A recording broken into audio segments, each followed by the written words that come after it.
Wade the Gator coming in with some fucking sad shit, but man,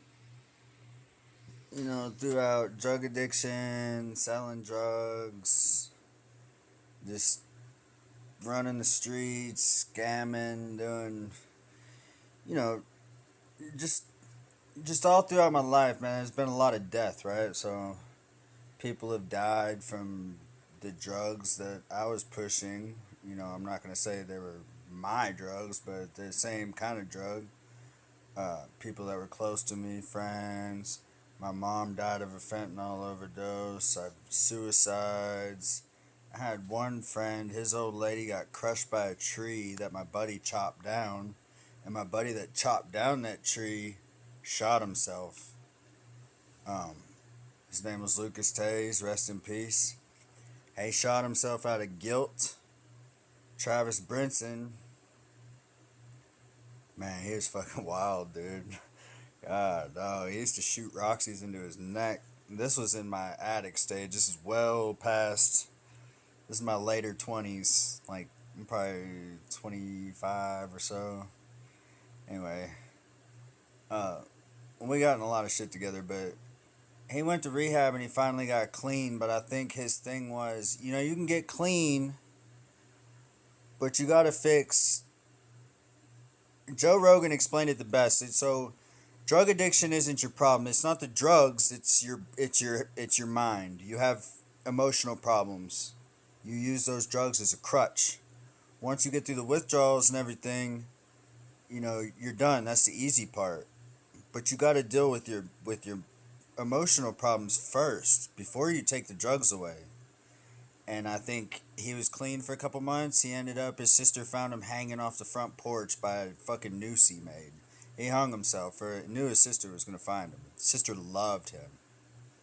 Went everywhere with him. Used to run into fucking trap houses, run into goddamn fuck, dude. She's gone to jail fighting with cops, everything over her goddamn brother, pulling him out of bad situations, just all kinds of shit. She loved the fuck out of her brother.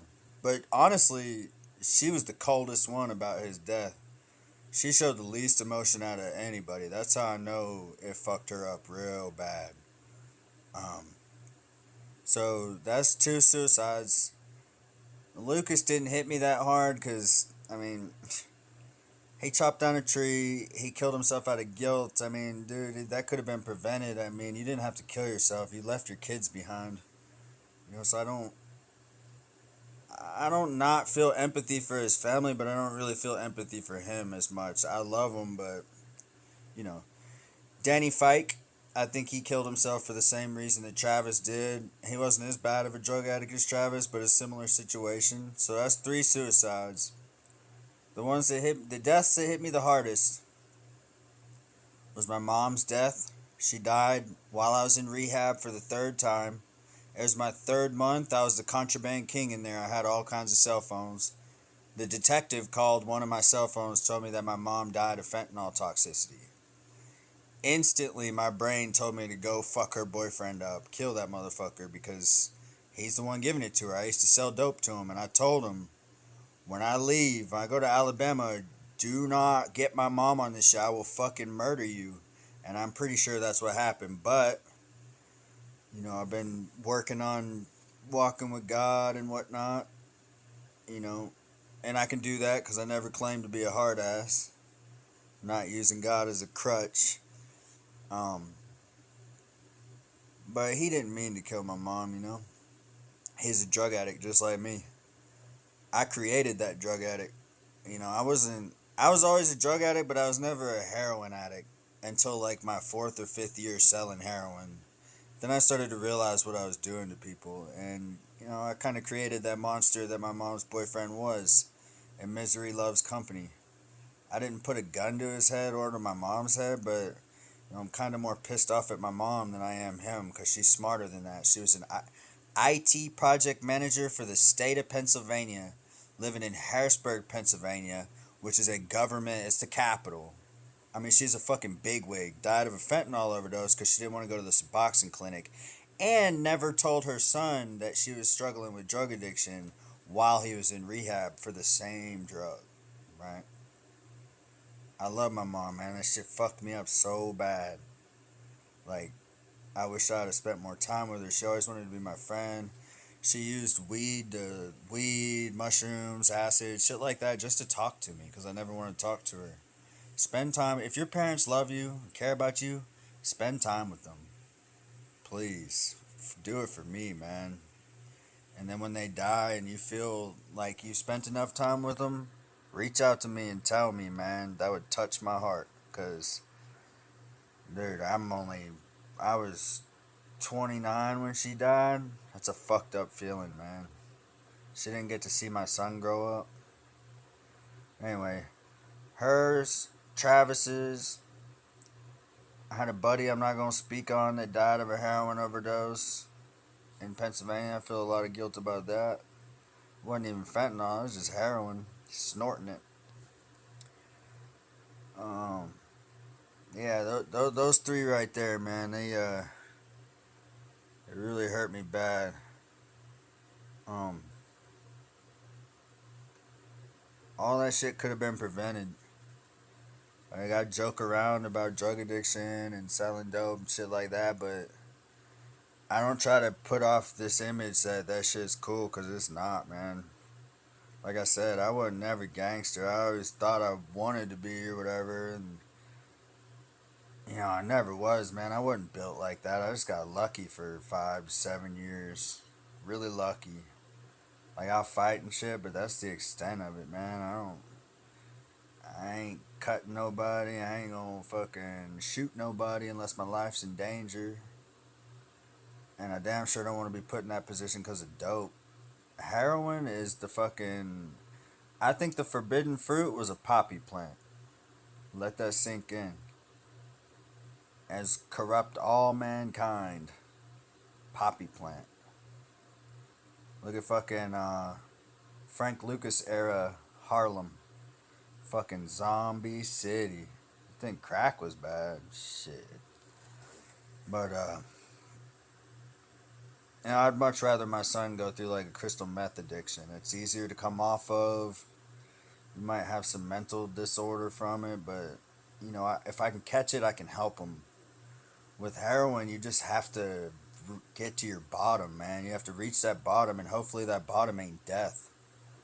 My bottom was fucking being so fucked up when my son's mom was giving birth that I couldn't hold her leg up. I kept going and throwing up.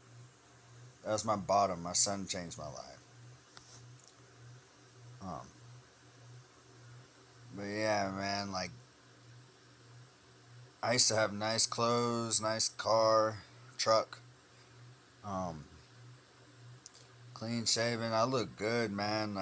I wasn't as I wasn't in the gym as much, but I looked like I was pretty successful, but I wasn't, man. I was living a really dangerous life. I watch Lockdown 23 and 1, and I watch End of Sentence with 1090 Jake. I love 1090 Jake, man. That's my dude. Um, they didn't get that lucky, man. They went to prison. I never went to prison. I never had to deal with all that stress. So, and even if I did, man, there's a prison in Pennsylvania. It probably ain't as bad. Um, just because the racial thing, like we're all one people out here. Um, there ain't no Peckerwoods and Serranos and all that shit, man. It's just white and black people. We're sold separately. That's about it. But yeah, man. And 1090 Jake uses his channel to fucking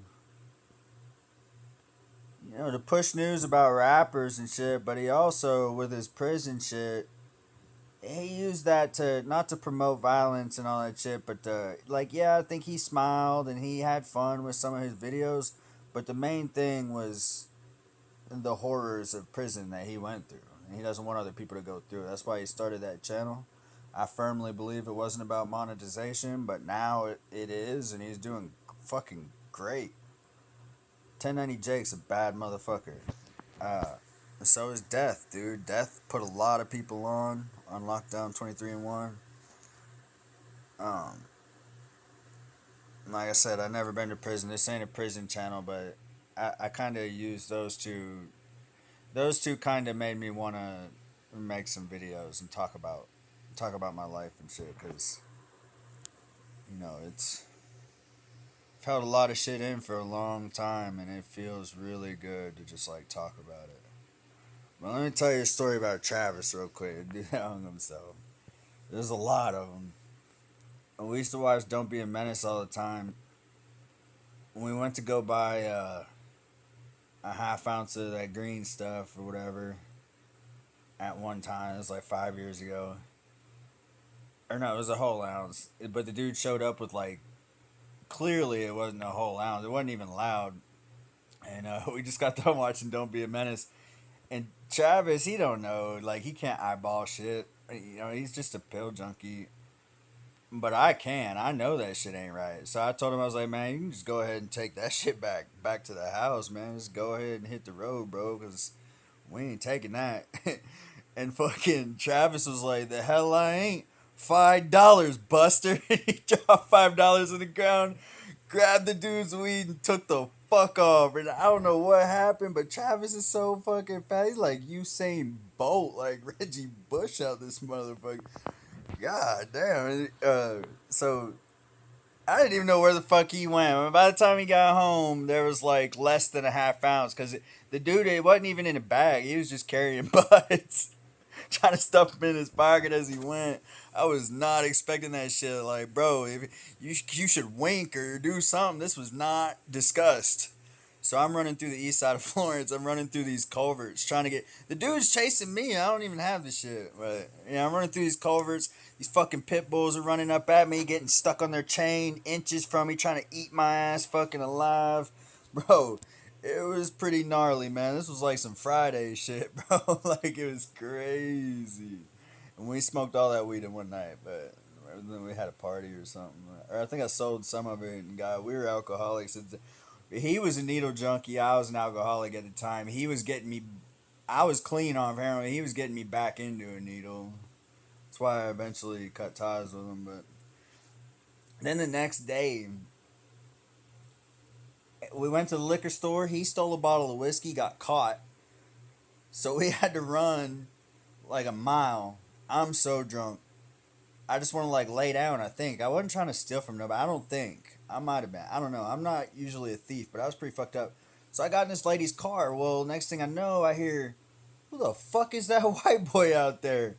Man, I ain't shit you, man. I was like 14, 15. These big old goddamn. I mean, these motherfuckers look like Haitian with these goddamn fake gold chains on. The green necks. The ones that turn your neck green and shit. They're clearly not real, but still, like, these motherfuckers, they look like they were about it, man. And Travis was like, Travis popped up out of nowhere again, looked at me and was like, run! I was like, what? I turned, looked at him, he's gone. Or I looked for him, he's gone again. I don't know where the fuck he went. He was home by the time I got there. I took off running.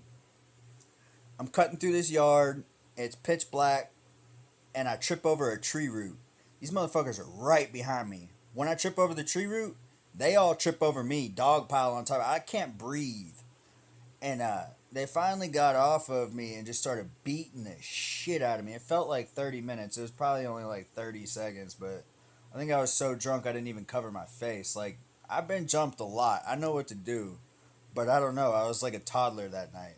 And they were like, "You done? You want some more?" And I couldn't even speak. Like, I wanted to be like, "Nah, man, I'll catch you tomorrow. I'll catch you tomorrow." But I couldn't even say that. Like, not on no bitch shit, but like, I really thought these dudes were gonna kill me. Like, I feel my ribs cracking. I feel none of my bones were broke, but I thought a bunch of them were. Like, I've been jumped where my arm was broken, and I've been beat with a skateboard where my back was bloody, and it wasn't as bad as this. Actually, I wasn't jumped when my arm was. That was one dude. But I've gotten a lot of altercations, lost quite a few. Uh, yeah, so they let me go, but they followed me back to the house. I don't know how I didn't peep that. So I ran in the house, and they're out there like, they're like throwing up some signs or something. They're not gang members, man. I mean, brother, this is Florence, Alabama, man. It ain't even the city. There are gang members, but they're far in between. Um, So they're doing all that. I run inside to get this 22 rifle. I pointed at him. I'm like, man, y'all need to get the fuck out of here. Well, the old man across the street has a fucking heart attack right when I do that. I kid you not. The police were there in like 3 minutes. Heart attack dropped. I watched him out of the corner of my eye. And then those dudes seen it and were like, oh, fuck. I don't know if the gun scared them or if. Cause it was just a little 22. They probably thought it was a BB gun. It looked like a Red Ryder. But anyway, yeah, that was a fucking crazy night. Uh, let's see. There was a couple times where he was like, $5, Buster. Got us in some shit, boy. Son. I remember we were getting searched one time and fucking we always did those quotes and I was like, take me to jail, and he was like, lock me up. Throw away the key. I remember the cop just smacked the shit out of Travis, to smack the shit out of me. We didn't have nothing on us, so we wouldn't be talking crazy like that. I ended up going to jail. I had a warrant, but I didn't know I did. But I bonded out the next day. It's a city, county will hold you in there forever. The city's you got 72 hours max for a misdemeanor. Um, but in Alabama, they'll lock you up for a seed and a stem. Lock you up for anything. Pennsylvania, they process you and release you for anything under an ounce, no matter what drug it is. I think. Don't quote me on that. But yeah, so there's another crazy fucking. Oh, and then a couple weeks later, speaking of cops, man, those Florence cops hated me, bro. Like in Pennsylvania, I knew how to talk to cops because I was selling shit and all that, and I developed a way of evading detection. Like cops looked at me like I was on my way to church or some shit, or I was their grandson. I don't know. I was good at that, but when I started drinking in Alabama and didn't have nothing to lose, I wasn't facing no prison time. I started wilding on these damn cops. I don't do that shit no more, but I remember the cop. We were street racing. The cops came. Well, I ran in the house. Cops came to the door. Augie had a warrant. Uh, I don't know why the fuck he opened the door. Or I might open the door. I don't know. Someone opened the door. I had to throw this glass bong in the bedroom. And they seen Augie and they're like, ain't your name Augie Kaufman? And he was like, yeah. He was like, you got a city warrant. And he was like, for what? He was like, a seatbelt ticket. You going to jail. And he started to put him in cuffs, and I'm sitting there watching him like I couldn't believe this dude came in the house to lock someone up for for a traffic ticket. That's crazy. That's how Alabama is. But I think it was because they know me and they wanted to search that house, and they knew I wasn't gonna let them search the house. They knew I was gonna give them a hard time all night. They're gonna have to beat me the fuck up and get a warrant. So I think they just wanted to take someone to jail. They took him to jail. But anyway, they're trying to put him in cuffs, and I'm like, no, Augie, you got rights, man. Fight for your rights. Dropped him on his neck. I'm talking, fucked him up, bro. And they're like, Mr. Green, you're drunk again. We're gonna come back here and arrest you for something tomorrow.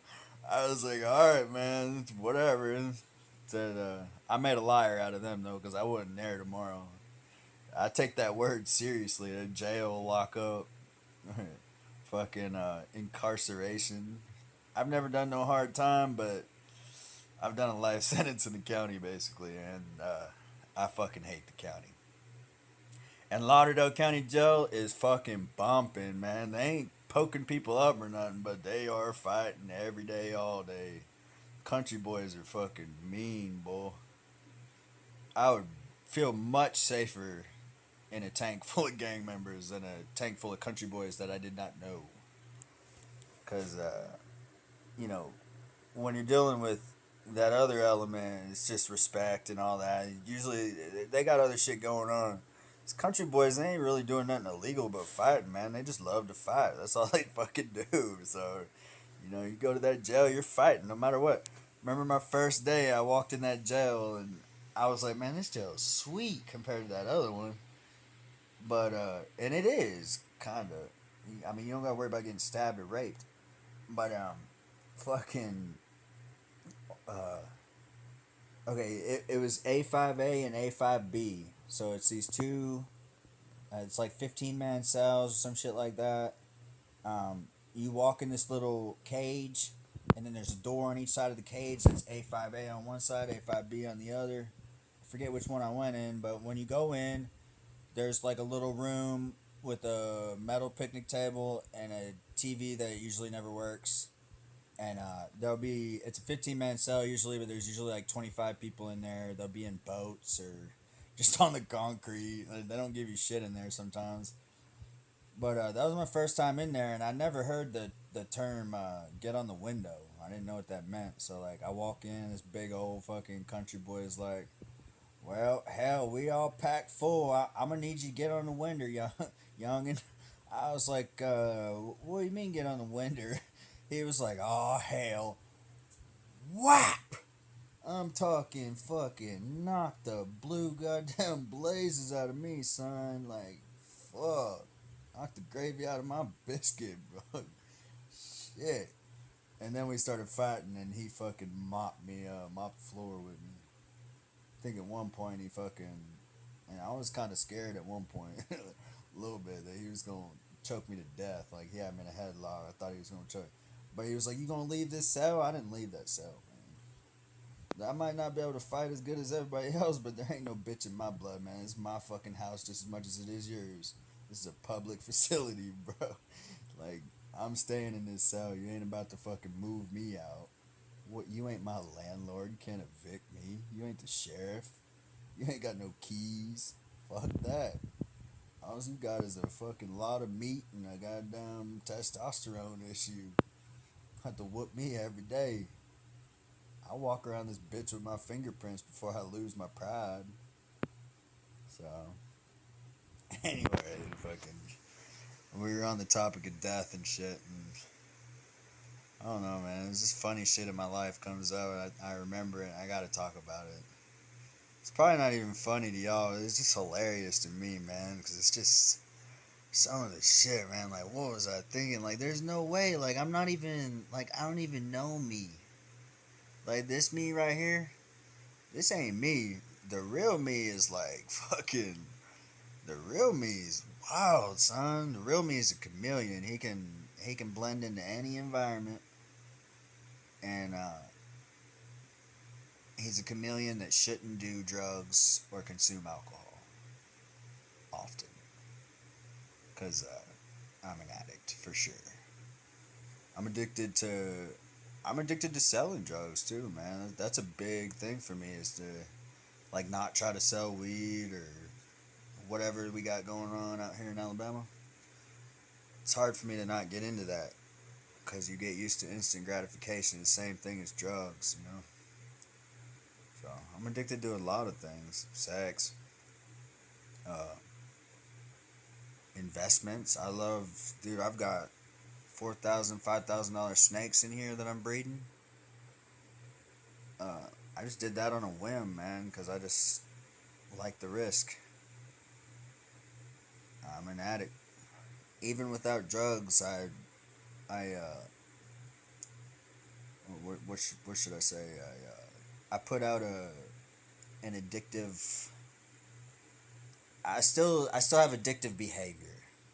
Anyway, over and out.